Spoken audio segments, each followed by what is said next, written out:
All right, kia ora everybody. Welcome back to Kōrero with Creators. Now today we're going to take a little break from the Moko Artists so that I can highlight some of the many amazing Māori creators out there who are entertaining and inspiring people all over the world with their content while being proudly and unapologetically Māori. And we're starting strong today because today's guest is not only one of my personal favorite New Zealand musicians, but one of Aotearoa's most beloved musicians, and dare I say, one of the greatest vocalists of a generation, who started gaining traction as the winner of the 7th season of Australian Idol all the way back in 2009. Stan Walker, kia ora, brother, welcome in. Kia ora, brother. Tēnā koe. Thank you for having me. No worries. Quick note for those of you that have been listening to all the episodes so far. While I aim for these episodes to be different to the Moko Artist ones, my ultimate goal with this series is to continue to bring awareness to and highlight things Māori. So there will be the odd question that is carried over from those Moko Artist interviews. But firstly, bro, introduce yourself. Let the people know who you are. Kia ora. Or Stan Walker hau. No taurana moana, I'm actually from kind of everywhere around Aotearoa, Tūhoi, Ngāti Porou. Oh, jeez. Te Aroa, everywhere, from the north to the south, east to the west. And now I live in Whananui, which is the west. Yeah. mean.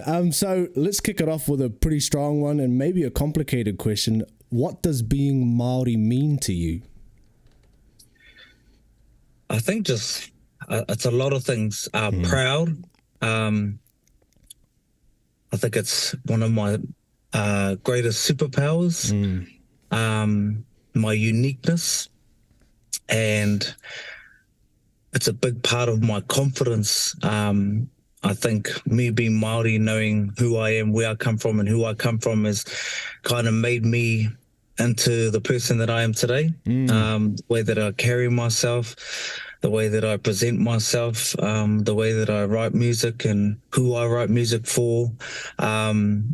It's definitely my DNA, being not just Māori, but being Tūhoi, Ngāti Porou, Naiterani, Tūhaurani, Ngāti Wai, all these different, I'm made up of so many different iwi. I think it just, proud. If I had one word, it just makes me feel proud. Yeah, amazing. And you were born in Australia, I believe, like many of our whānau Māori are these days. What has been your journey within Te Ao Māori? You know, were you always connected to Māoridom? Is that something that's come at different stages of your life? What's your history there? I've always been privileged enough to be brought up in both Australia and New Zealand, but around our whānau in a real whānau base. Like when we moved to Aussie, we moved as a big whānau. It wasn't just our immediate family, it was our aunties, uncles, cousins. Right. So we kind of moved the pā all around everywhere, all around Aotearoa and Australia. But I grew up on the marae, so I had the privilege of growing up on the marae and just only knowing being Māori.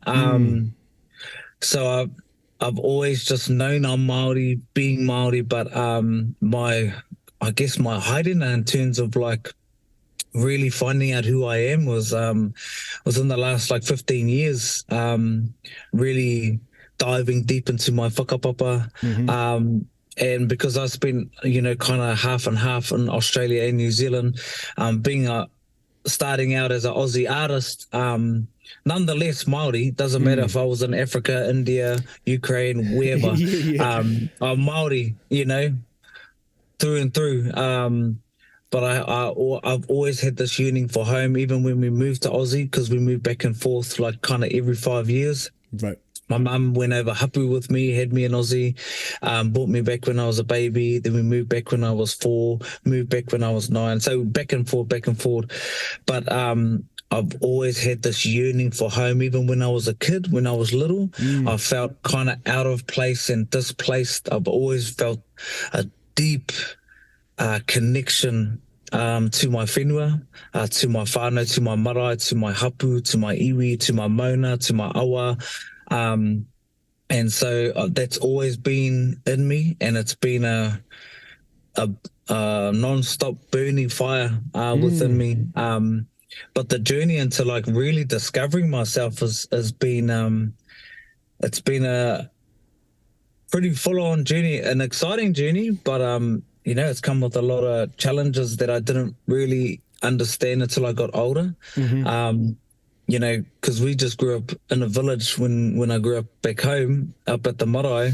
You know, all my best friends and worst enemies were all my whānau. Right. You know, we grew up on our pa, so every next door neighbour was my whānau. Right. And we used to have little land wars when we were kids, you know, get off my land, you're on my land. See, not even hearing this stuff, but we used to do this as little kids. Right.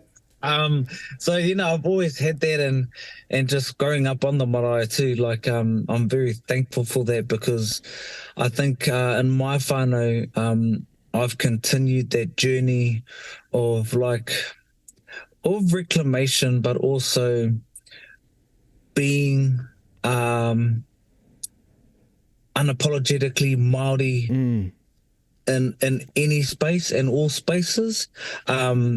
But it's come with challenges, and I've had to learn. But yeah, so I've had a pretty kind of Māori upbringing in the sense that even in Australia, we had everyone living in the same house, or the houses next door, or on the same street, and we moved together all the time. So we never left our Māori space in terms of like whānau, whakawhanaungatana, and having those connections, and we were just I was blessed to have all my nannies, especially, and my koko, like always kind of feeding back into us, you know, our Māoritana.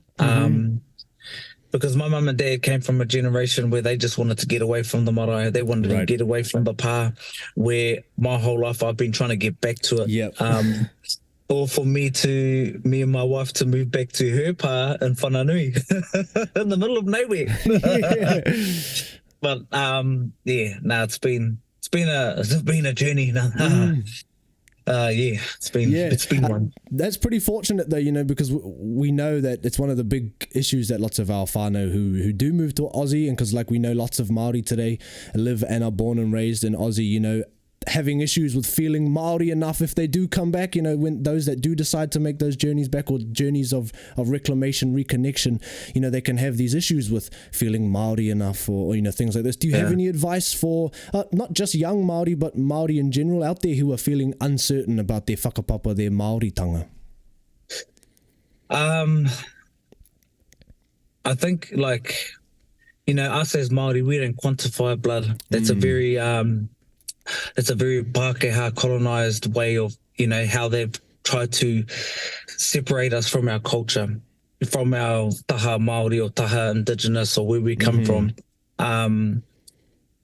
I only experienced that as a teenager, when people would start saying, how much are you, or blah, blah, blah. And I never heard those things, because in my whānau, we go from like the whitest of white with blue eyes to dark as night with black eyes, but we don't see each other different. We never saw that until you're in the outside world, away from your pa, away from the marae, away from tikana and kawa, that you notice these things. But I think for me, whakapapa was the kind of like was that po in my life, and has been that po, and that security of like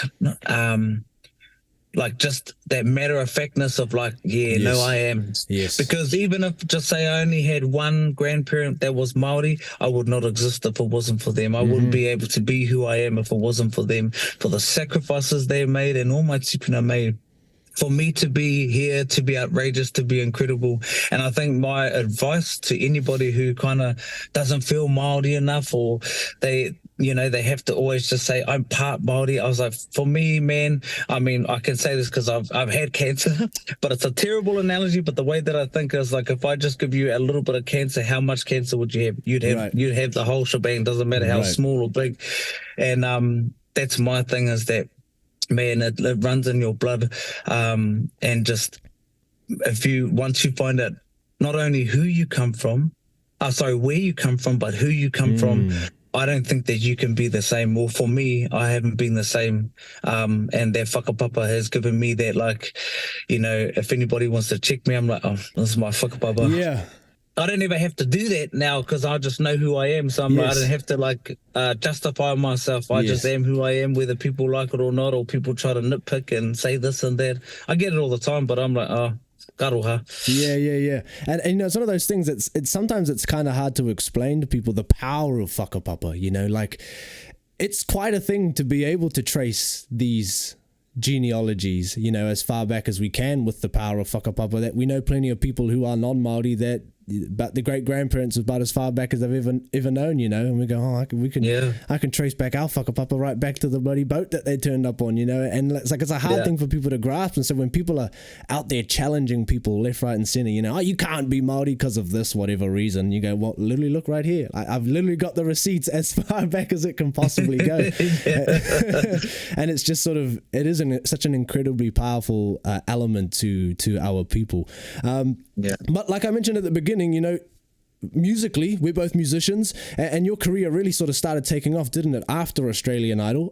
Tell us a little bit about what your musical journey has been like since then. I mean, like I said, my whānau are fans. They've been listening the whole way, and we've seen the change, you know, the kind of change in the way you've approached your music and your image, I suppose, as a performer. What's that been like for you?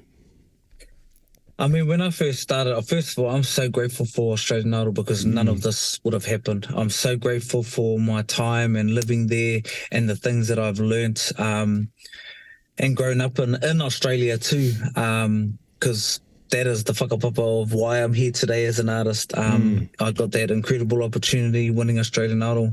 But when I first started, I started out as a passionate, zealous singer.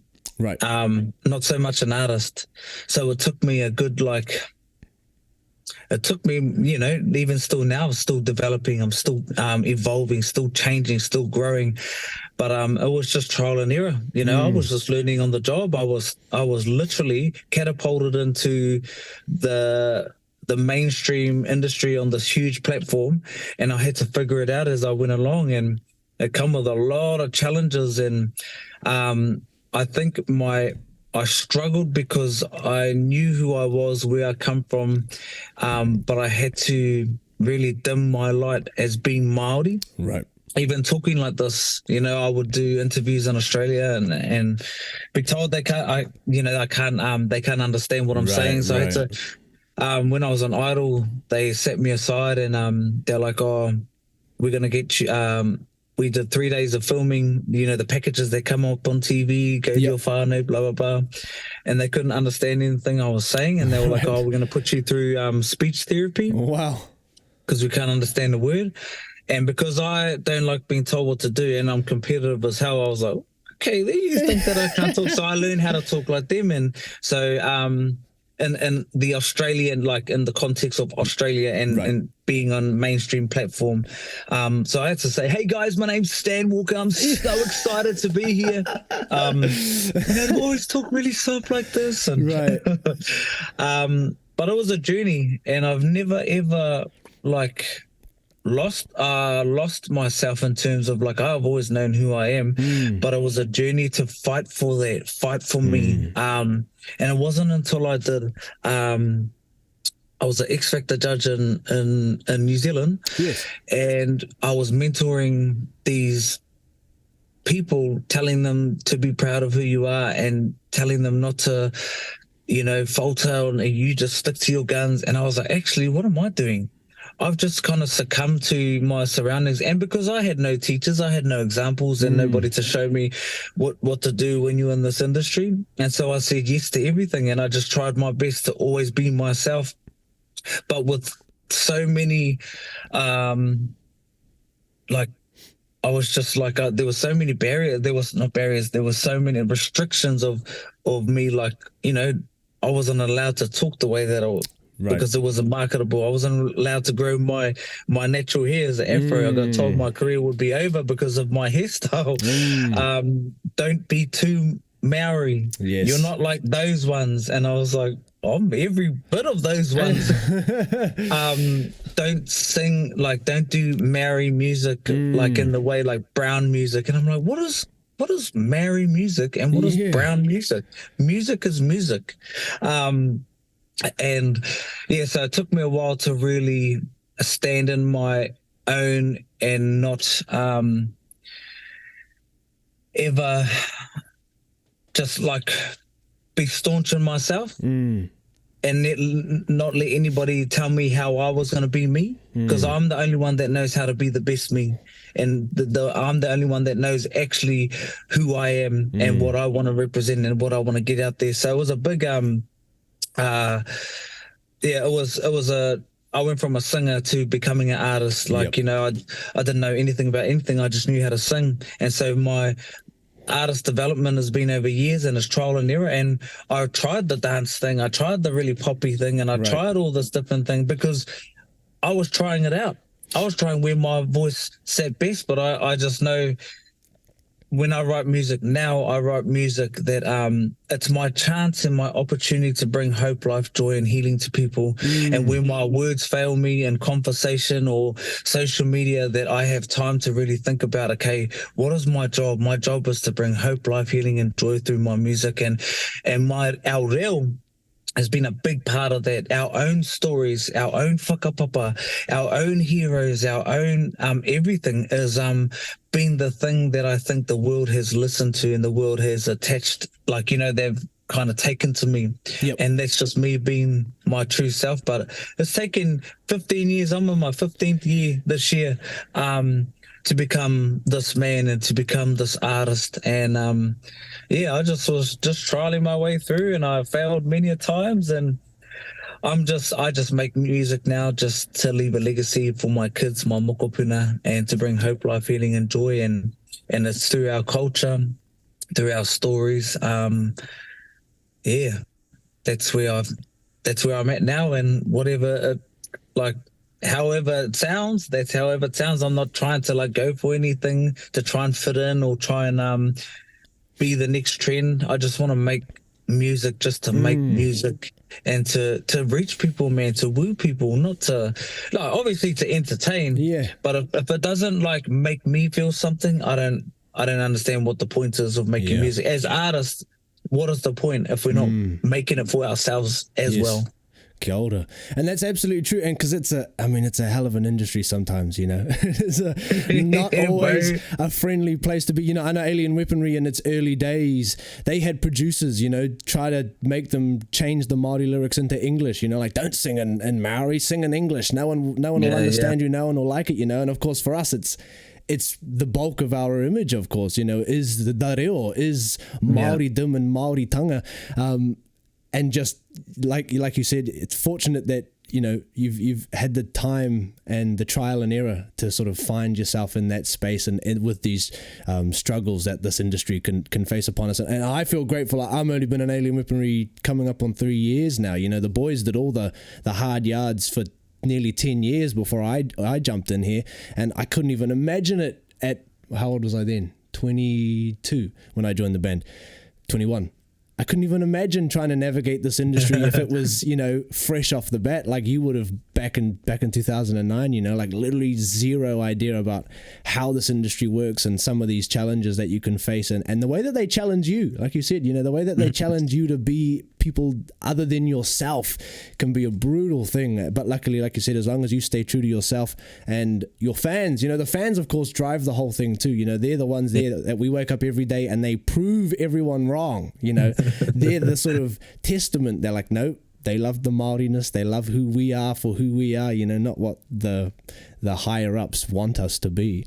And so like I mentioned, I've really enjoyed seeing this shift, I guess, across your journey. You know, it's just become more stauncher in regards to things Māori, and like you said, it does feel like more of you, you know. This feels like you now just making music that you love and are passionate about, and a part of that has been in the inclusion of more and more Te Reo Māori, you know, our beautiful language. What's your personal journey with Te Reo Māori? You know, do you consider yourself fluent? Do you still have help writing songs in Māori? You know, what's inspired that shift? Well, I grew up, you know, growing up with the motto, I only knew Māori songs and It Only Happens, Renee Gaia and Luther Vandross and church songs. So, you know, I've always sung in our reo. my journey with Te Reo Māori has been a long one, because I actually had to hide being Māori from my own whānau. Right. Learning secretly, Right. like literally enrolling myself into the Māori units, trying to do kapa haka secretly from my parents, because they came from a very hurt anti-Māori generation, which is, that's their story, and that's their that was their journey, and I can't like say, oh, they should have did this, because I don't know. I didn't live at their time, and that's their mamae. But in a way, it was a reclamation, not just for myself, but for my whānau, my parents, who didn't believe in that, who I constantly got told, that it was going to get you nowhere. I don't know why you're trying to do this, and blah, blah, blah. Well, yeah, they didn't know. They didn't know. But being able to sing the first song that I did in Te Reo Māori was Aotearoa with Auntie Ria, Meizirika, Troy Kingi. That for me was like a moment in time, because I, coming from Australia, I didn't think that was ever possible to sing in my own language, sing in our native tongue, because I was always I was told, like, it's not marketable, like, that's for your people, right. And I kind of believed it, because all these people are the hot shots there, make all the shots and everything like that. They're up there, they know best. But in my heart of hearts, I'm like, that's actually you're off. you don't know. And that was a moment of liberation for me. I was like, I felt so liberated, and I felt so empowered, man. And ever since then, like, my journey with Te Reo Māori has been a long one, because I've had to pick up the pieces, not just for myself, but for my whānau, and try and do my best in learning every way that I can. I'm still at kohana level. I'm not fluent at all. I reply in English mostly. I can understand way more than I can speak. I'm very blessed, because it's my reo that I've taken and that I attach myself to is from my tūhoitana, from my tūhoi side. And man, I just thank my tūhoi whānau, because it wasn't for them, I don't think I would be in the position that I am in today. If it weren't for their inspiration, and because all my tūhoi side, they're all native speakers, so if they don't know anything else. When we talk about unapologetic, there's people who are born into it and they know nothing else. Where I've actually had to learn how to be unapologetic, because I apologized for years without knowing it. So I've actually had to learn to be the unapologetic Māori that I am today. And if it wasn't for the examples of my tūhoi whānau, from Ruatoki, I wouldn't be here. And I also have a pool of the best in terms of like Te Reo Māori, and Reo Māori and Te Ao Māori. I have Te Kanapua Nasta, I've got Tawaroa Kawana, I've got all my whānau in Ruatoki who just constantly on me, at me, and just these incredible people who know where but don't ever try to whakaiti me. And that's the one thing when even when I feel insecure about like where I'm at with my reo, and am I enough? Am I good enough? Because I still feel those feelings. I'm human. I'm not bulletproof, I still got a heart in there. I just know how to deal with it and keep pressing on regardless of what's said to me, and blah, blah, blah. I just got to keep pressing on, because the purpose of my life is bigger than the criticism, or even when I get off track, my purpose still remains. And I've just got awesome mentors and awesome friendships and people within Te Ao Māori who got my back, who always encourage me and always pick me up and always teach me.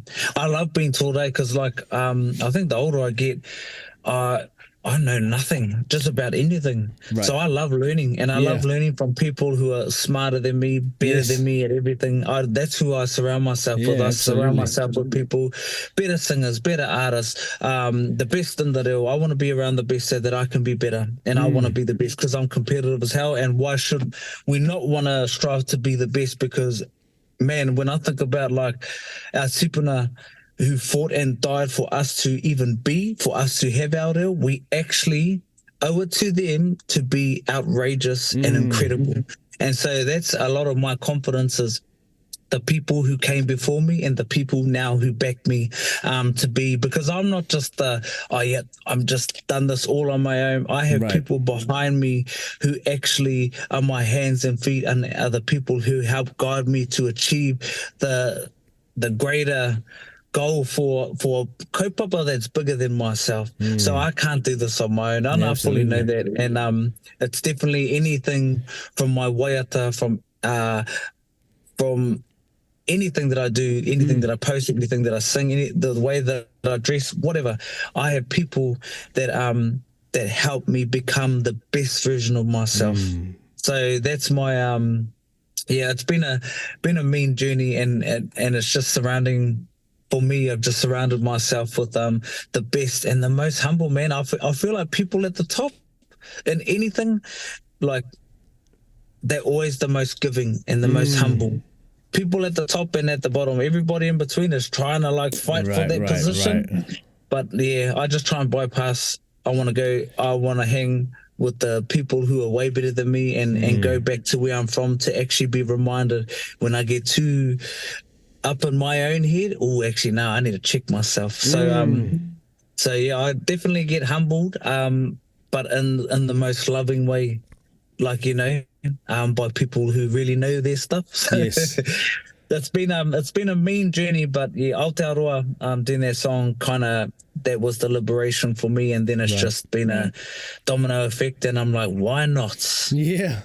Kia ora. What a mean answer. That's a really, really beautiful answer. And how lucky, of course, to be under the guise too of Tūhoi. I mean, some of the staunchest reo speakers we've got around, you know, with one of the staunchest mita still to this day, you know, so that's pretty special. And I like what you said, you know, about always, you know, never being so cocky, I guess, as to assume that you know everything, you know. And that's one of the things that I always strive for learning more. It was a big reason I started this series, was there's so much information out there that, you know, people expect me to have all these answers for things like moko. I was like, I've never given moko to anybody a day in my life, you know.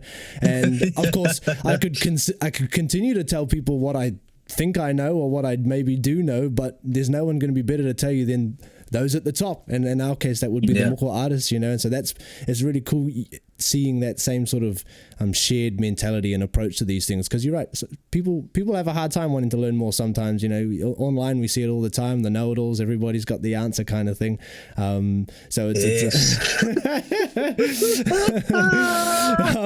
and so speaking of reo and songs, over the past few months, you know, there's been two particularly powerful songs that you've released. First one being I Am, from the film Origin. Did it come out last year at the Venice Film Festival, I think? And Māori Ki Te Ao, which came out recently. You know, both songs that do feature our beautiful Māori language. So for those listening in who don't speak te reo Māori, you know, could you tell us what both of these songs represent? You know, obviously one was for a film, so that's more like a commissioned piece, so to speak. But Māori Ki Te Ao, I believe, is just, you know, it's one of your own songs that you're releasing of your own volition. Tell us a little bit about these.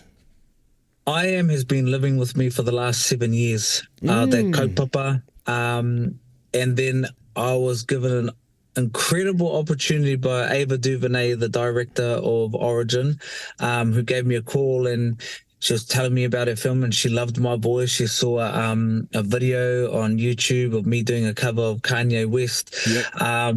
And she was blown away. And see, this director, she's the top tier, top of the top. Like she gangster. Like she's incredible. So I'm like, I was shooketh that she even like she found me through social media. She hit up Chelsea with Stanley. She's like, you know, Stan, blah blah blah. Got on the phone, we were talking, she was telling me about her film. She's like, man, do you have anything, like, this is what it's about? And I was like, I already had that kaupapa living with me for the last 7 years. She sent me the film, and I was like, oh my gosh, this was, you know, there's some stuff that you already have the response to something, or you already have that in your heart, but it has to just come at the right time.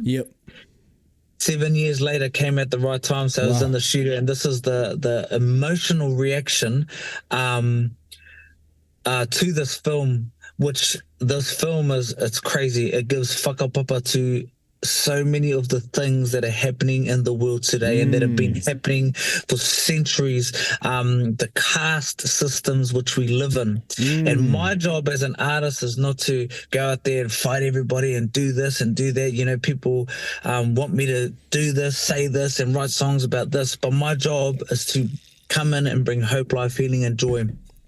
This song is a reclamation of identity, of it's a reclamation and a reconciliation to our identity, to our origins, to our roots, to who we are, and to be able to stand in that and be proud. And because as Māori and as Indigenous people around the world, we are connected to tai ao, like we are part of it. You know, there's never ever one thing that we do, that process. There's a tikana to every process, like, you know, everything that we do, there's tikana, there's a process. You know, from when we go fish, you know, we only take what we need. There's a give back, there's a process for everything. When we go into somebody's whare, when we go to a marae, when we go to kaupapa, whatever, wānana, noho, whatever, you know, we operate in that. We still live in te ao Māori and tikana Māori in te ao Pākehā, in te ao.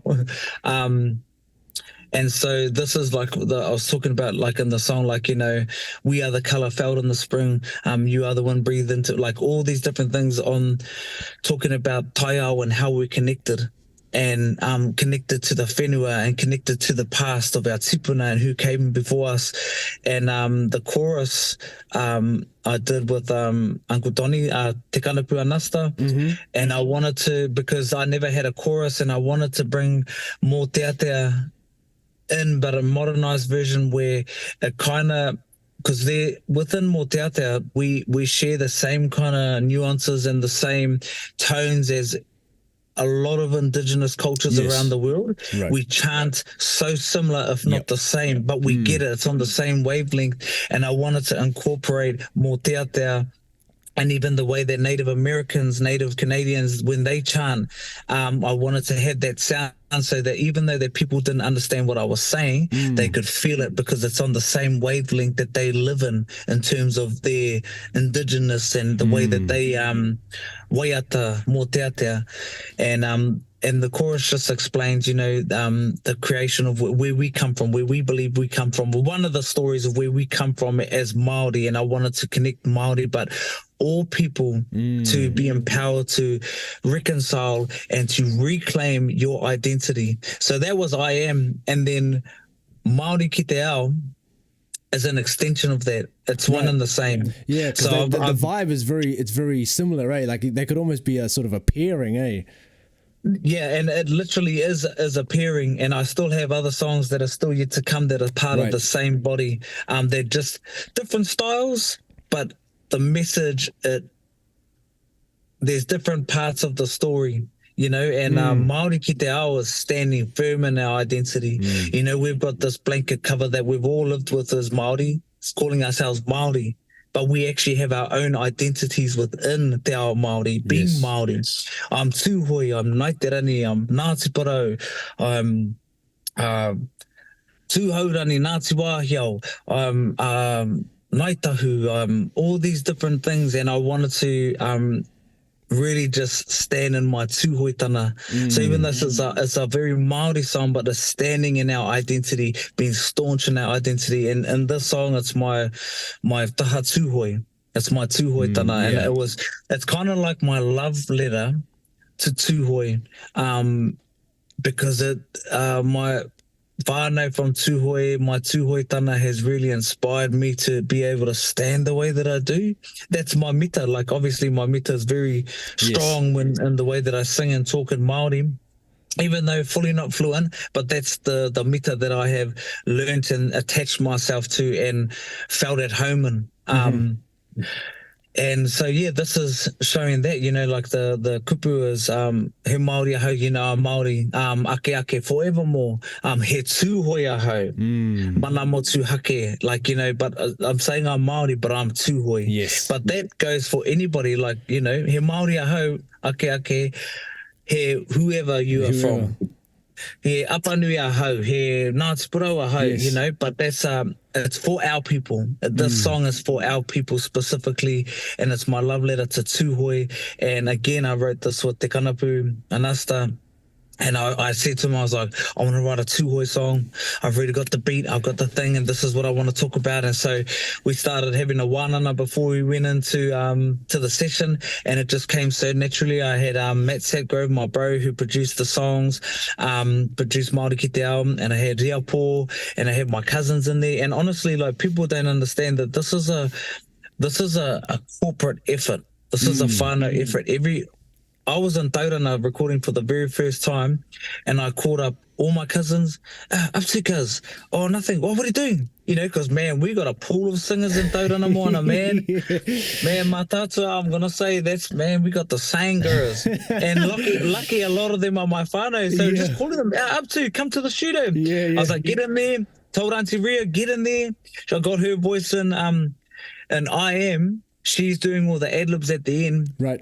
Because she represents Papa Tuanuku, and she represents the lost voices, you know, all the voices unheard of our people of Tanata Whenua.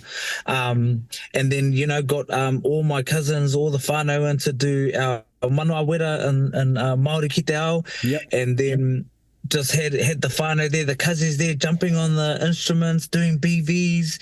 It was it was the best recording session experience I've ever had, because it just came from our heart, and it was a corporate effort. It wasn't just like me. Obviously, I had the idea, I know what we wanted to do, but man, they brought it alive. Everybody, every voice, every instrument, every contribution.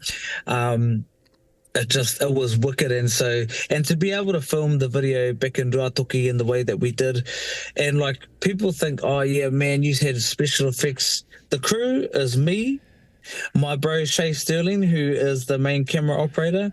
We had Amy Sinclair, who is the assistant. She runs around with the lighting sometimes, gets all the clothes, and I'm like, girl, she's my whānau. No, anyway, arguing all the time. I was like, hey, you better hurry and give my clothes. You dress yourself. That's our crew. And then we have Abe too, who is a second camera operator if we need other shots.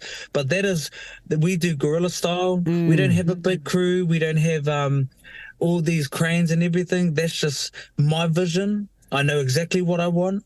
I know the kakahu I want to wear. I know how I want to be presented as. I know the locations. And we recorded, we filmed everywhere that I whakapapa or my wife whakapapa back to, because it'd be like pointless going, I am on a whenua that's not mine. Right. And then Māori Ki Te Ao, we filmed back in the whārua o Ruatoki, and up at in the Ureweras, up our awa on Ohine Matarua, up at our marae, right up the awa, within Ruatoki, staying at the marae. It was so beautiful, and our whānau came through, man. Uncle Tame came through. We had 3 different generations of tūhoi in there, representing tūhoi. And I'm not the Māori or the tūhoi. I'm not the representation. I'm one of, and I want to be able to share the beauty of what I see in my experience and my whakapapa. Because I don't represent Māori, I don't represent tūhoi, but I am nonetheless a representative. And I know my platform, and I know my power, and I want to share that with the world, because I think that's the most beautiful. I think that's the most powerful. And so these songs are hand in hand. You go from the reclamation of our identity to standing firm in our identity and seeing the beauty that people just would not see. Well, our own people don't see sometimes. Why would you film out on the field? Why would you film on the side of a hill like that? Why would you film at the marae? Why would you? Because it is beautiful, and that is the fire that's in me. That has created the fire that's in me. Is my mate aone, my connection to the whenua and to our people. Oh man, and so yeah, they're two parts of the same story. Right. Which is awesome too, because I mean, and I'm glad you kind of answered it there, because this was going to be a rogue question about one of my pastimes outside of music one of my passions is film, and I haven't actually had the opportunity yet to watch Origin. A hard movie to find. If I can, it's a tricky movie to come across. But one thing I noticed then as well is, I'm a huge fan of cinematography, and that extends into music videos. One of the things I really loved, and I have loved doing with Alien Weaponry, is filming the music videos, and kind of like you said, lots of people expect, like Kai Tangata, our most well-known music video, people think it was this whole thing, it was no, it was the bros called up the cuzzies to get the get up on and do the haka, and then they went to Rotorua, which is where they're from, and filmed it at the it's like the tourist pa thing that they have down there, on their whenua, and it was like bare bones, super bare bones, and one thing that I loved about both the I Am video and Māori Ki Te Ao is the cinematography of it. They are beautiful looking music videos. I Am is particularly quite stunning in its cinematography and its cinematicness, and I was curious, so you're saying it was the same crew for both videos? I was curious whether I Am came from the film, like the film producers did the music video stuff as well. It's all you. That was all me and Shay. Crazy. Because I think one thing that people don't know about me is which is all good, but like all the concepts of my videos for the last how many years have come from me, and I direct with my bro Shay, and then we edit, and like we're working off the smell of an oily rag, right? Like we have like nothing, but the thing is, my whakaaro is, if you're passionate, you just find passionate people who are willing to go, yes, absolutely, yes, crazy, yes, and you just go hard. You don't need a whole big crew and all the money. It just goes to show that, man, talented, passionate people who are just willing to go, willing to rock and roll, regardless, man, you can make incredible art. And like I'm so proud of these. Like, I mean, even from when we did like New Takeover years ago, that was like kind of like the beginning, and like this is like New Takeover 2.0, right? Because there's no I'm not trying to be anything other than what I am and who I am, and just being able to do that, and because I love doing the directing side and the editing and stuff like that. And when you're working with Shay, who's the best, right? Man, my bro's the best. Yeah. And we have an incredible partnership that, like, man, I thank God that he just allows me to be me, because I'm out the gate, but he goes with me. Right. He's out the gate too. Yeah. Just hang out with out the gate crazy talented people, and then you do something crazy. But yeah, like I'm the same thing for me, bro, is film. And because when I'm writing songs, if I don't see it in my head what it looks like, then I'll just kind of get the song. Right. So every song that I write for the longest time, I've actually thought up the vision of of what it looks like and the concept, and so I write the concept. Like there's concepts that I've had for songs like years before it actually came to be. But as I've written it, I've seen it, and if I can't see it, I'm like, oh, maybe this ain't it, or this ain't one. Yeah. So yeah, bro, like it's been like that is important to me, and even all the kakahu that I wear, and my intention, I think it was about 10 years ago, and this is not against anybody.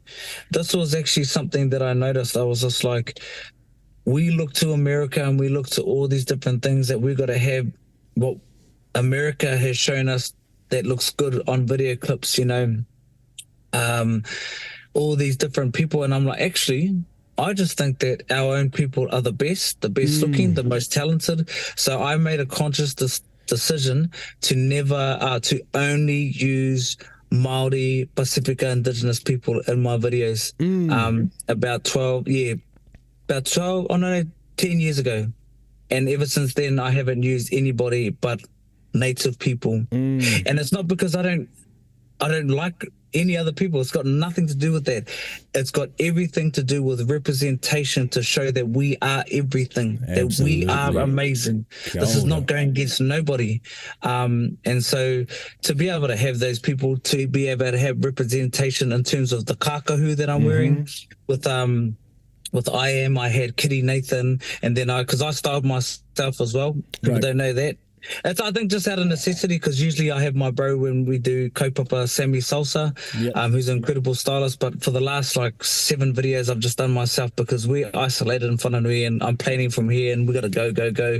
But you just make things work. I know what I want to wear. But I have like indigenous kakahu, Kitty Nathan. I had my cousins who do Noa blanket, wore them. And then in Māori ki te ao, I had this incredible designer that I met in Christchurch through another stylist. She's a Cook Island girl, Morgan, who did the suits, the kakahu that I was wearing in Māori ki te ao. And it's not like, I'm trying to put people on, but how amazing that I get the opportunity to collaborate with somebody that we can share in each other's art. Like, I never ever want to say, I'll use you to put you on, like, give me that stuff, or give me those people so I can put you on. I'm not putting anybody on. If I'm asking somebody, I'm asking as a favor to me, and to expand and to push out my kaupapa. It's a collaboration. Even from our kaihaka at Te Pātū, we had the Kazi James who runs all that at Te Pātū, all the kaihaka, our whānau from Rotorua, Ruatoki, who came in. Even on Māori ki te ao, I had one of my cousins who was just coming there helping us out. I was like, cuz, chuck a pew on. She's like, nah, cuz, I don't jump in videos, cuz. And I was like, nah, cuz, we need you in here. You actually are from... You look down here in the whānau. We need you. Oh, amazing. So everybody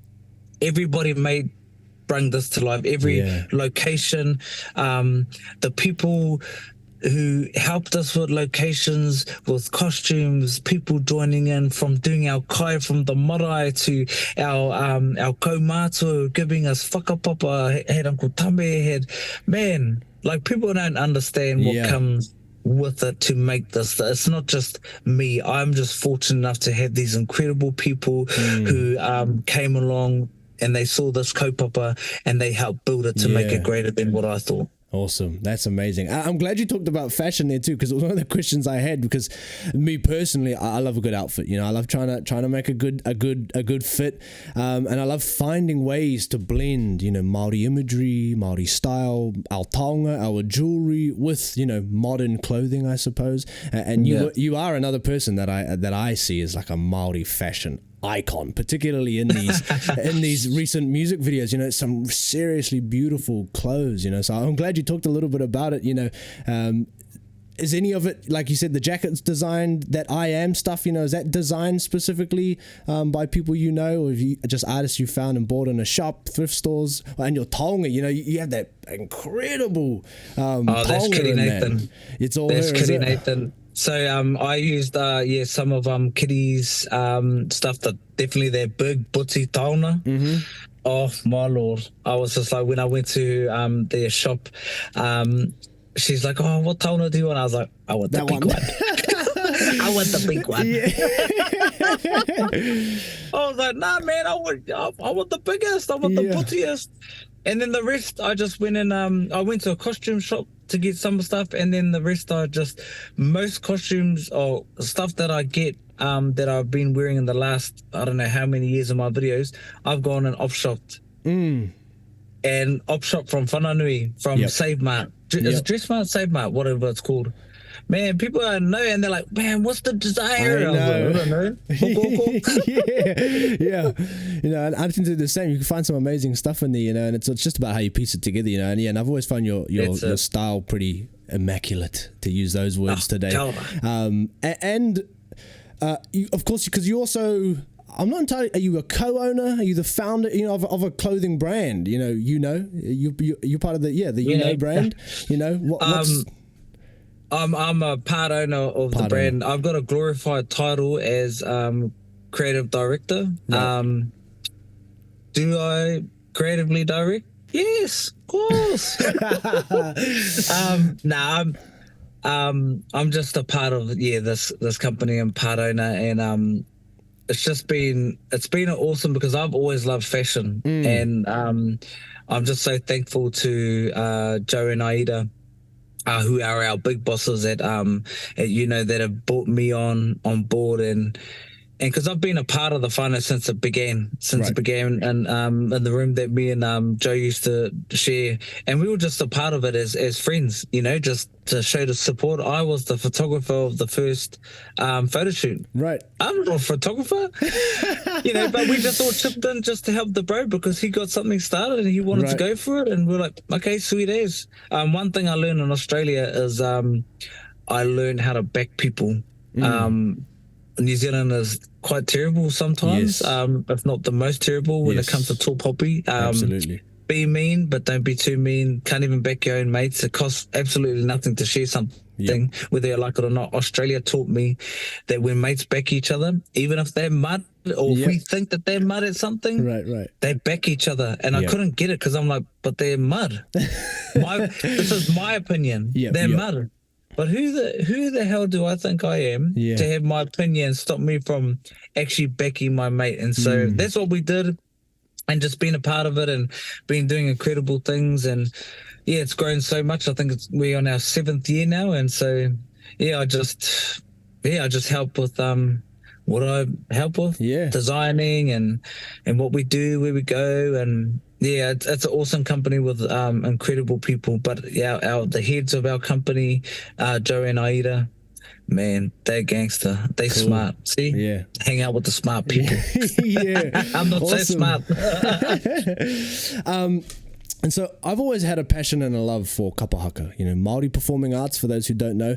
And I would love to have a quick chat about your role in Te Matatini 2023. So for those who aren't aware, Te Matatini is a festival that's held here I think it's 2 years, and it is the pinnacle of Māori performing arts. It allows Māori from all over the country to come and showcase their iwi themselves through the most spectacular, seriously spectacular people. You got to go Google YouTube some of these videos of the most spectacular of Māori performance. And 2023, you joined the ranks of Matatini performers for the first time, I believe, right? What spurred that decision, and what did that mean to you? That must be pretty cool. Man, to be honest, I never thought that that would ever happen in my life. I thought I was long past that, and I thought, oh geez, I'm just not going to be good enough. One of my greatest dreams of my life since forever is I've always wanted to stand in Matatini and to Te Reana Morihu o Rātana.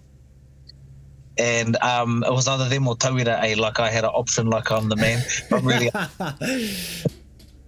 So I because we live here in Whananui, and Rātana Pa is literally 10 minutes from our whare, and I got a lot of whānau out there. My grandfather was born and bred out there. My great grandparents were part of the church when it was established.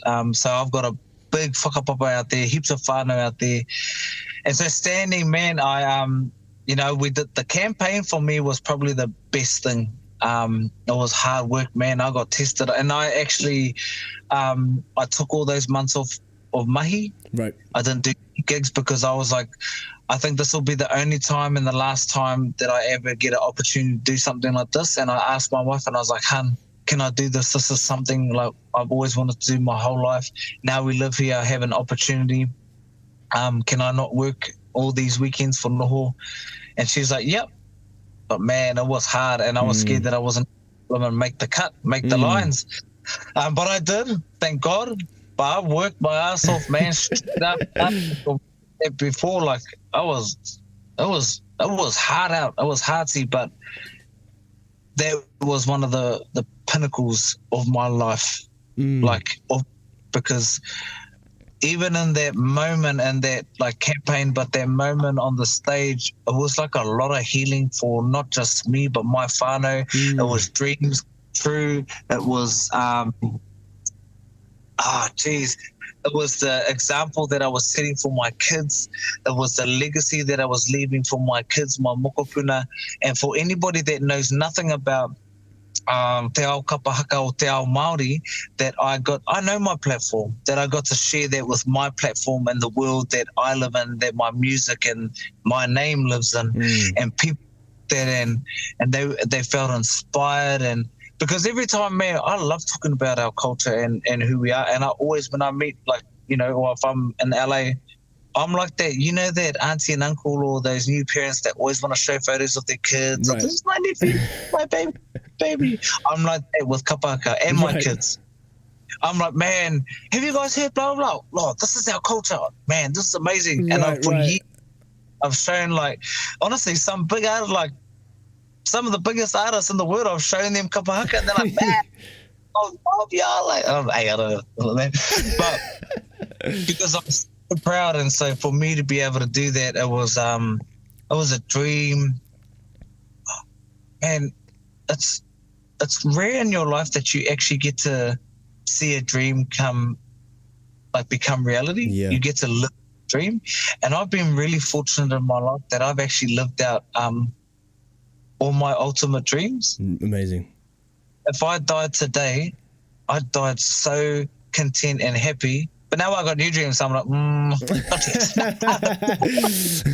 But like, I've lived out everything that I've ever truly wanted, that my heart's desires wanted. And so that, and just to be able to, like, again, I'm not the one or the Māori to share it, but to be able to share that to my audience and bring people in and invite them into te ao Māori, and we're so multifaceted, and we just see the talent, but then you listen to the stories and the reason behind it, the whakapapa, the history.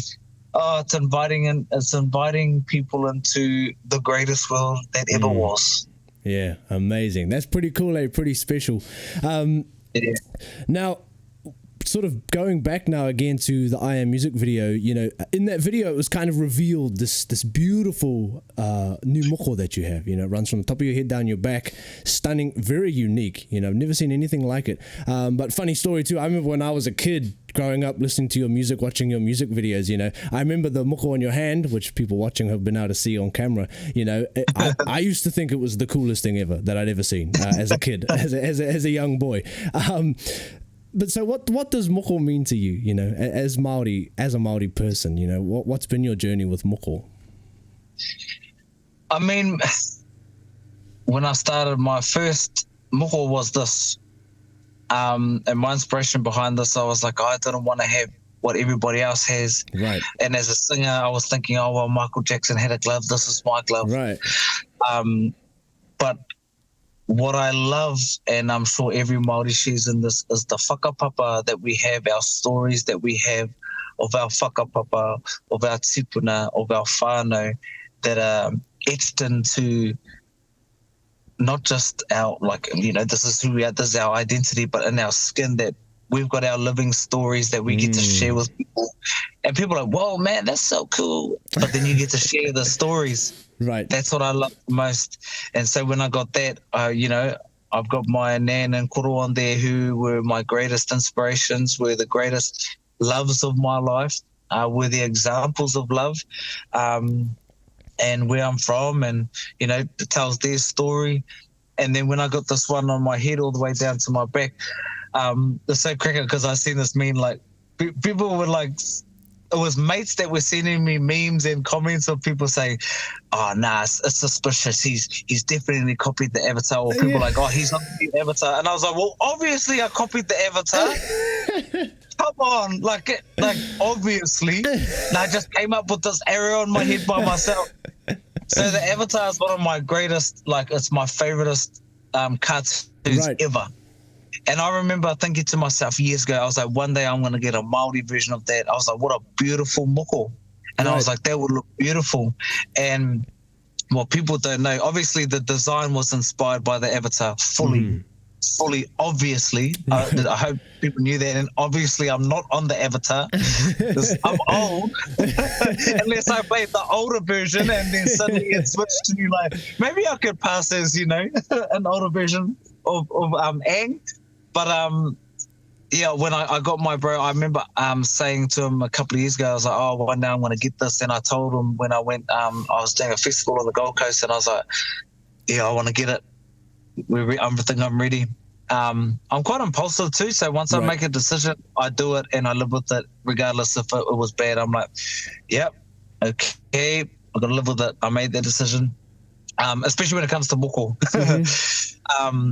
And so when I got it, so on my head is my wife and my kids, and on my back, my tuara is the backbone of my life, of my support, of who have carried me through the times before I was even thought of my parents, as my nannies and my koko. My nannies are my backbone. I come from a long line, and I was brought up with my nannies, my grandmother and her sisters, my grandmother and the sisters, and my biggest inspirations have come from the women in my life, because I was brought up by a strong woman, and so it's only fitting that they are my backbone, that they're my inspiration. And so when people ask, they obviously they said, they're like, oh, the Avatar, oh my gosh, what is that? It's so cool. Even at the airport, they're like, Aang. Aang. I was like, actually, it's Stang. I get to share the story. I get to share that this is my whānau right here, and this is my kuia that are my backbone. So my journey and my relationship with moko is that I get to wear my whānau, my whakapapa, my tipuna, and my history and where I come from, and it's written all over me. These ain't pointless blimmin' buzzy bees and little like writing that I don't even know the language. Not dissing on anything, kaya koutou, people, you can get whatever you want, but I have a story about everything, from every curve, every design to every line. It means something. It means something. This is like my whakapapa on me. This is my whānau on me. This is like, people have books, we have our bodies that represent it, and I love being able to represent for myself, not for everybody else. I've come to a point in my life that I do things for me and my whānau, and I'm not trying to impress, because I just care what I look like and what I think, and the people that I love, I care what they think, and I just try to operate out of that, whether it be moko songs, the way that I dress. I just know who I am, and if I love it, I love it. Might not make sense to people might like, bro, you're out the gate, and I'm sure I've got that, and I'm like, yeah, I probably am out the gate. But so I love wearing moko and everything. I don't have anything that's I only have moko Māori on me, and one Samoan, a kauwai that I got in Samoa. But that also represents whakapapa to me. Not my own whakapapa, as in where I come from, but the connection that I have with my best mates, my Samoan whānau, and babies that I've lost as well, that have Samoan whakapapa. So everything on me is the story of whakapapa, whenua, whānau, where I come from.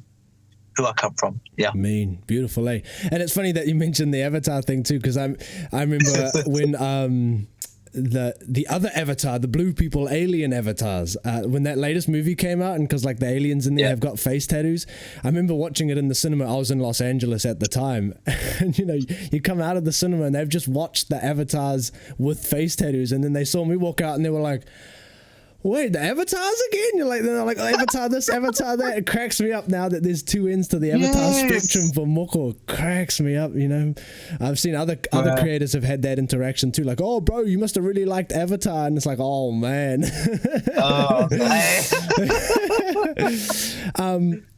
I just want to take a quick moment to highlight more Māoriness, more Maori people, Maori songs. What are your favorite Maori artists' songs, the ones that really inspired you throughout your musical journey?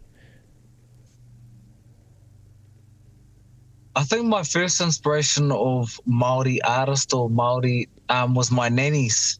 I had two nannies that I always was just so in awe of. That the reason why I started singing, and even the way that I did sing, everybody used to call me an old koro. Oh, you sound like an old karawa man. And I kind of did. I had that vibrato on another level. It wasn't even like it was you know, oh, I've been there.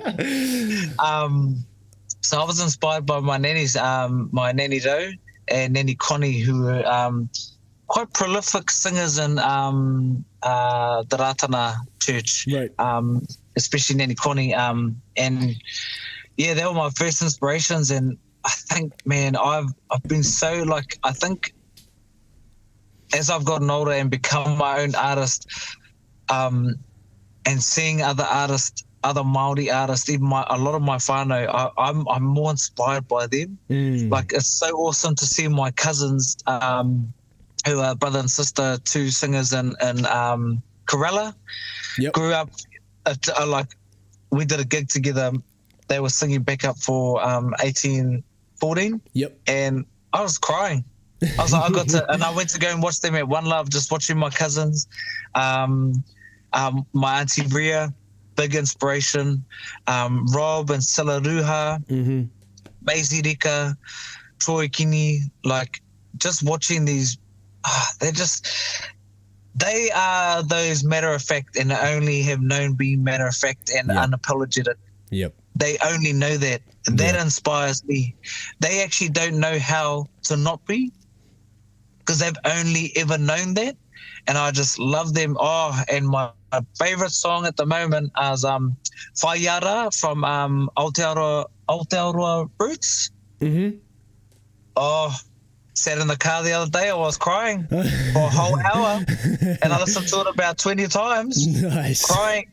It just, like, made me feel like there's something when we sing in our own reo, even if we don't know our reo, and like Rawiri Waititi said, our reo knows us.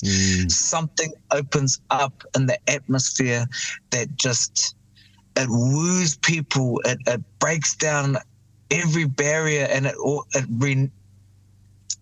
reunites you. It reconciles you to your culture in the most pure and full way possible, if that makes sense. And that's why I love kapa haka, and I've always grown up listening and being inspired by haka. And I could just sit there and just listen to our people sing and just cry.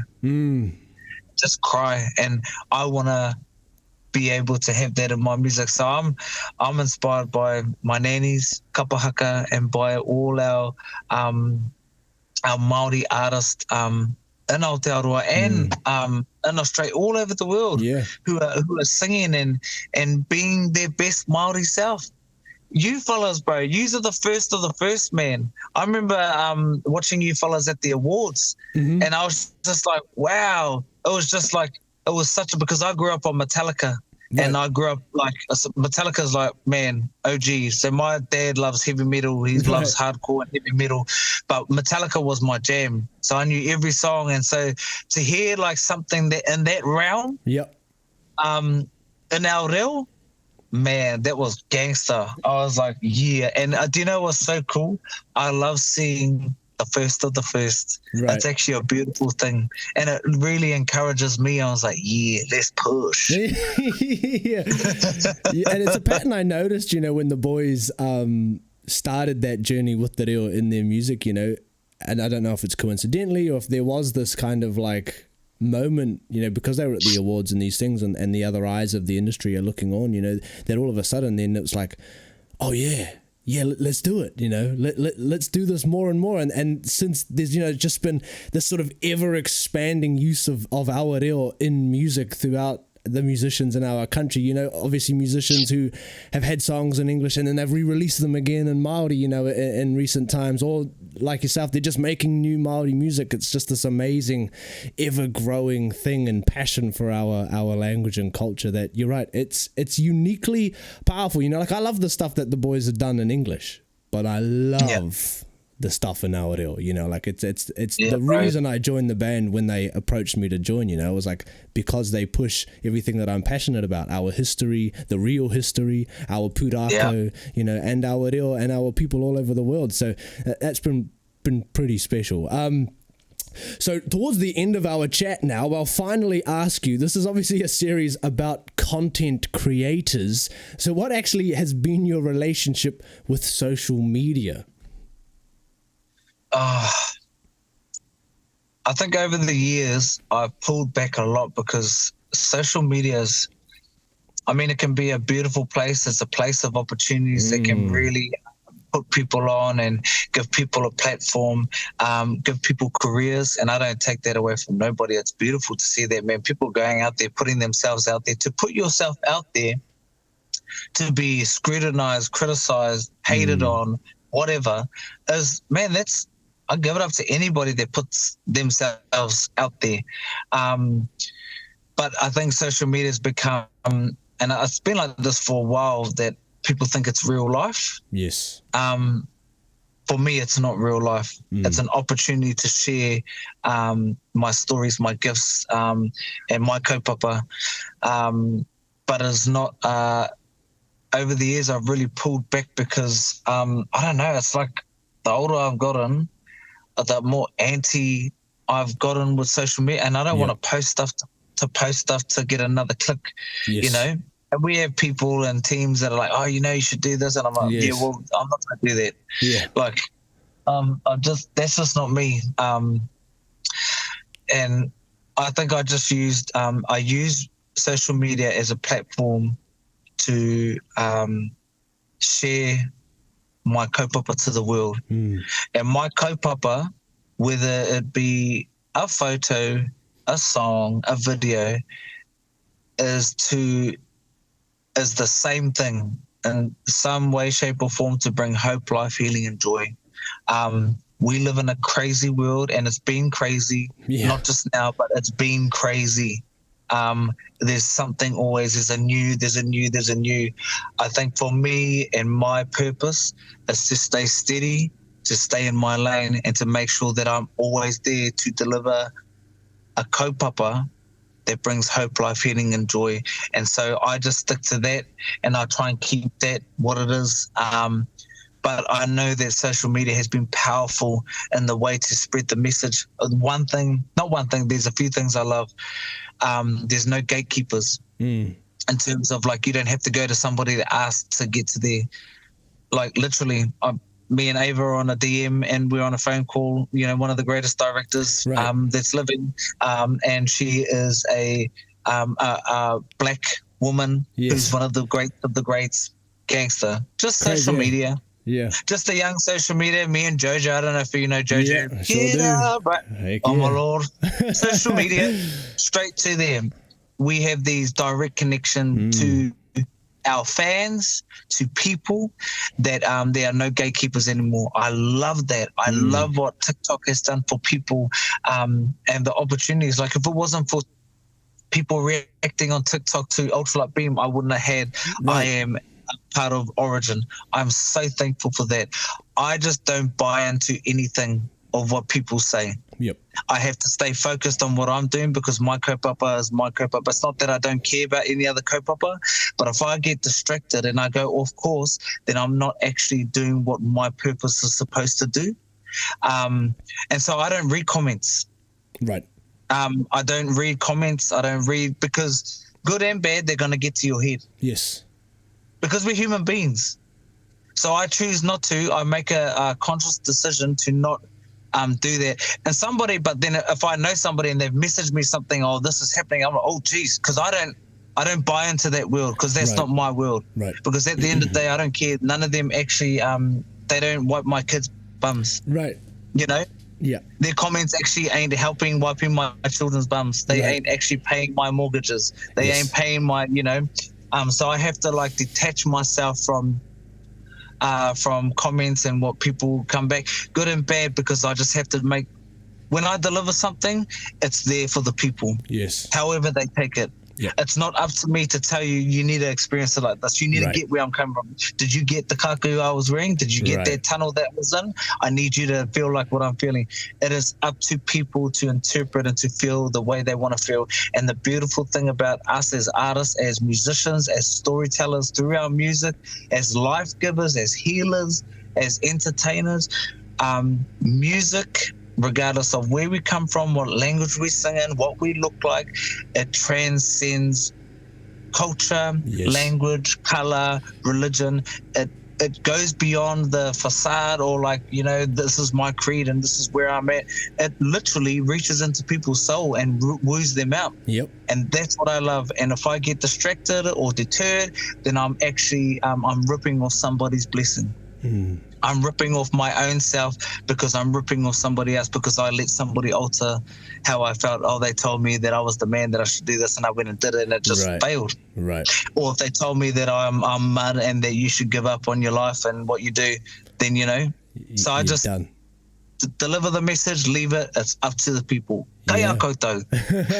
That's a pretty awesome relationship to have with social media too, actually. You know, that's quite a unique one, you know, because lots of people, I think, who fall into that category of not wanting to buy into that world of social media, because as someone who does it every single day, it's a thing, you know, it's a whole thing, and it's been a whole thing that I've had to navigate. But normally we see people, either they do or they don't, you know. It's either, if you're of the mindset that you don't want to buy into that world, they don't post at all, you know, but you do post, you know, and you got an active stories and pretty active pages, you know. And so that's cool that you found that spot for you, that it works, you know. You can still utilize it, still have it. And because like you mentioned way at the beginning, you know, representation, just you posting a photo being Maori, you know, is one of those moments where young Maori or Maori who are disconnected can witness proud Maori being, like you mentioned, unapologetically Maori, which is a powerful thing. And then if you never interact with it again, you know, then that's great for your own sake. And there's like a win-win there. I think that's a pretty unique perspective to have on the navigation of social media. But I was curious because we talked a little bit earlier about tall poppy. You know, New Zealand, it's got a big thing with the tall poppy syndrome. And I was wondering, you know, because you talk about being very connected to your whānau, you know, and you're very fortunate to have all this whānau that, you know, you can bring in for the music videos and the recordings and that. But have you had any issues navigating fame? Because ultimately, you know, you're a person of interest. Navigating fame and your privacy, you know, while avoiding that backlash that we sometimes hear. Oh, you're too cool for us now. You know, these sort of rhetorics that are perpetuated over and over again in New Zealand more often than anywhere else, you know, by those that we might consider close, or even just New Zealanders, Kiwis, you know. Have you had any issues navigating that? I've had many issues. I think more so people have had more issues with me than I've had with people. I try to keep my lane. You know, at the end of the day, I'm human. I really struggle with fame, because I don't like being touched, grabbed, or yelled at. In general, I just get like, I don't know, maybe the older I've gotten, I've just gotten grumpier, gotten more anxious. I don't go to places, I don't go out anywhere, just because I just try to avoid anything, because I've been in many situations where I'm just there and people are just wanting to pounce on me in the wrong way. So just to protect myself and my whānau and who I'm with, I try and avoid a lot of things. And it's not that I don't have amazing, beautiful people that come up to me, but it's a weird thing that people think they have access to my life because I've shared stuff. And to be honest, man, I've stopped. Like, you know, I've done everything. Like, my life has been painted out there. I've done reality shows, you know, my family. And I regret, actually, no, I don't regret anything, because I wouldn't be the person I am today. I wouldn't have, hindsight, I wouldn't have chosen the things that I've chosen myself, or that have been chosen for me, or that have happened, but I wouldn't change it, because I wouldn't be who I am and here where I'm at today. But I've you know, home is like, man, I love being home, man. Like, people, they like, if I had, like, people don't know how petty I am in real life. I grew up petty, man. You had to be real good at comebacks and fighting growing up, how you did. with all our cousins, man, because there's nothing off, or like everything's on. There's no like what it's called. There's no boundaries. There's no rules. You just go in for the kill. Our whānau, our cousins, my best mates, man, it's just straight to the jugular. There's no like mucking around, giving you a flick or a boot or a punch or trying to square up. It's just like, nah, gee, jugular. So I have it in me. Don't get me wrong. I've had to hold back a lot of stuff, but you know, it can be our own people, our own whānau, our own crowds, our own nation. I feel like New Zealand has struggled with this whole thing of, I think, obviously, tall poppy has a whakapapa. Everything has a whakapapa to wire things, but I think we've been subjugated, if that's the right wording, to this new term, or maybe 100 years of what the word humble is. Right. I think we have gotten the word humility and humble wrong. Yes. That we shut our mouth, we don't say anything, just keep quiet, don't speak out, don't stand up, don't be amazing. But you can actually, in your full humility, be proud of who you are and not try to takahi on anybody else's mana, but like, man, how cool is that? Like, wow, I just bought a house. Yeah. How cool. Oh my gosh. Man, I worked hard for that bar. I feel so blessed. Oh, yeah, you're the man, you bought a house. I was like, yeah. Yeah. Don't you feel the same? Yeah. Like, didn't you just buy a house? Yeah, no, but be humble. I was like, I am humble. Yeah. So people want you to, like, they want you to win, but don't win too much. Like, be on our level. Yes. But the thing is, I can humbly say this.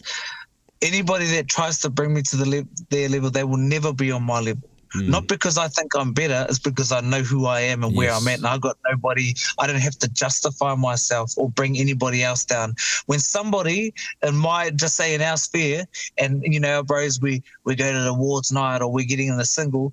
If I'm releasing a song same time as you, same time as Sons of Zion, same time as Lady Six, same time as whatever, they got me. I'm like, damn. I was like, oh, I'm so jealous. But a beautiful, like, you know, I was like, that's so gangster. Right. I wish I was there, but it's so gangster. Congratulations, like, genuinely. Our people can't do that. Oh, I don't know why that's the number one. I don't know why you're doing that. Oh, you're the man. We can't, like, it's hard to talk about our triumphs. And that's why we get pushed down, and that's why we get put in our places. That is not humility, to be put in your place and to shut up. I believe humility is not being shamed. Yes. People literally, they confuse humility with being shame. You stand up, be humble, or shame. Right. No. So I have a very healthy relationship with humility and what I believe humility and humble is. The fact that I can stand here today and be so proud with all humility, man, because it took a lot of sacrifice to get here, that me and my whānau are set. We are set. I've like achieved the greatest dream of my life, which is my wife and my kids, that we live in our own home, that we have our business and stuff like that. That's not to say anything about anybody else, because if I literally I can't compare my triumphs and whatever I've done with anybody else's, or my hardships with anybody else's, because what's hard for you is not hard for me, but I can't tell you that's not that hard. Yes. When I see like my son riding his bike, he's the best in the whole world. The fact that he got on his bike and we've been training like that, that's a big triumph. Like, I bought my house. That's a triumph. And we should be able to be happy for people who are winning. You know, might not be in the same capacity, but it's winning, man. And you know, like, I'm all good. I love being able to champion people. And if I've got anything to say of where I'm at and what I've done, it's because I've worked my ass off first of all, so nobody can take that away. And I've sacrificed a lot for that people don't know. I don't have to share what I've sacrificed. Yeah. But I'm proud of myself of doing that, and I would be the same proud if you fixed your bike, or you made a hat, or you got your little business, which is not little at all, because the fact that you put yourself out there, that's gangster. Yeah. So I don't know. That's my my thing with that, and I think we need to cut it out. We need to cut it out to stop bringing people down, because I was like, and people are like, oh, this is just my opinion. Well, then keep your opinion to yourself, man. Be old school. Talk about somebody behind their back. You don't have to write it on social media. Like, what does that do for you? It makes you look stupid. Mm-hmm. It makes you look little when you're like, oh, what are they doing? Yeah. What are you doing? Because you look like you in your room. With your blanket and your sheets that you haven't changed for 3 months, cuz. Go and wipe your bum. But, like, I just think people just need to actually just look at their own lives, stay in their lane, do the best that they can be, and be excited for people when they win, small or big, because a win is a win, man. And in this day and age, man, it's hard to win. Yes. For anybody. And so when people are winning, when people paid their rent this week, you're winning. When you got your kids' uniforms, you're winning. When you got to put kai on your table because you worked out there, you're winning. When you did a silly video or something weird on like a TikTok dance or whatever that got you something, or you promoted something that was weird, that put money in your pocket, that paid your rent and put food on the table, you're winning, man. Yeah. Go hard. Do you. Be the best you. Whatever you do, just go hard. But be all good with what you're doing. Be confident in what you're doing. Don't regret it. Stick to your guns. Have integrity. But do you, boo-boo? Kia ora. I mean, what a great answer. If that's not inspirational to the people tuning in, I don't know what is. For a little bit of a footnote there, for people who are tuning in that might not really know what we're talking about, tall poppy syndrome, I won't go into it here, but I will recommend, there's a really awesome podcast interview series, I've been a part of it myself, called Tall Poppy Talk. Search that up. It's a whole Kiwi-based, New Zealand-based podcast interview show that talks about how people of interest throughout New Zealand have navigated this world and this country's tendency to fall into these habits that we've just been talking about before. So, because it is surprisingly bad here. I know it's one thing that people who move here find out quite quickly, like just how bad it can be sometimes, the tall poppy thing. But yeah, so I would highly recommend you check that out, Tall Poppy Talk. Now, last question. With the Moko artists I've been asking, the whole goal with all these things is to be inspirational, be uplifting of people, of our own people. With the Moko artist, it was advice about Māori wanting to get moko. I was like, how could I apply that for you? I guess I'd keep it simple. Do you have any advice for young people, Māori, anyone who are wanting a career in music in 2024, I mean, if this is your passion, and this is your heart's desire, and you want it, go hard. But I think my question to anybody is that, not my question, I think this is what I would have to say to any artist is, you better know that you were made for it. Right. And you better know that you're going to fail a million times, and be all good with it, and be all good with putting yourself out there. And also, when it stops making you happy, don't do it. Because there's no point, because we actually have the most influential, life-changing gift in the world, beyond any leader, beyond any government, beyond any king or queen, because you give the music, you give me the music of the people, and we will take over the world. Look what Bob Marley did. Gangster.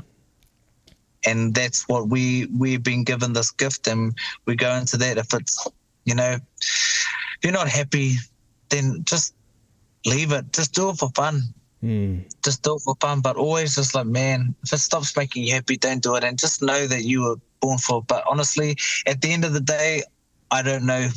I just know my life, and I just know what I'm doing, and I know that I was created for it, and I know that I love doing it. It's hard. I've fallen so many times. I've been over it. I've hated it, but I know that this is my purpose, and I know I was born for this. So yeah, I don't know. Just do you, give it a try. You don't know until you give it a try. Yeah.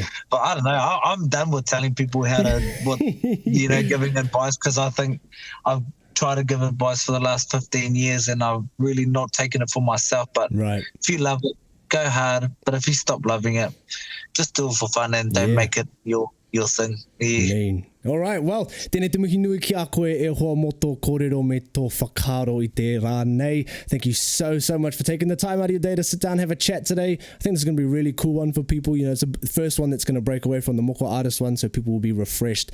Lots of awesome stuff to talk about here. I think, this will come out probably when we're on stage at Homegrown next Saturday. I think that's the 16th. Let's go. So no need to push that, but to wrap us up, you know, what's next for you? Let the people know where to find you. What's coming up? You know, what are you cooking? Well, yeah, it'll be my first show at Homegrown, doing the new songs, and in a big way. But yeah, I've got new music coming out soon. That's part of the same body. Yep. Different parts of the body, but I'm excited because we ain't stopping, and I'm just gonna keep releasing stuff that I love, and that hopefully people will come on the journey with me. But yeah, I'm excited. I just want to hurry up and release everything. I know. I know. I get that feeling. I understand that. But, you know, I just like, you know, everything has its own time, and I'm impatient, but then I, you know, have to come back to reality of like just reality. I'm like, jeez. But nah, I'm excited. New music coming, Homegrown, and then I got a bit of a break because my wife is, we're having our third child. So yeah, amazing. Get to stay home. Not I have to. I get to stay home with my babies, and ignore the world for a month. Beautiful, mean.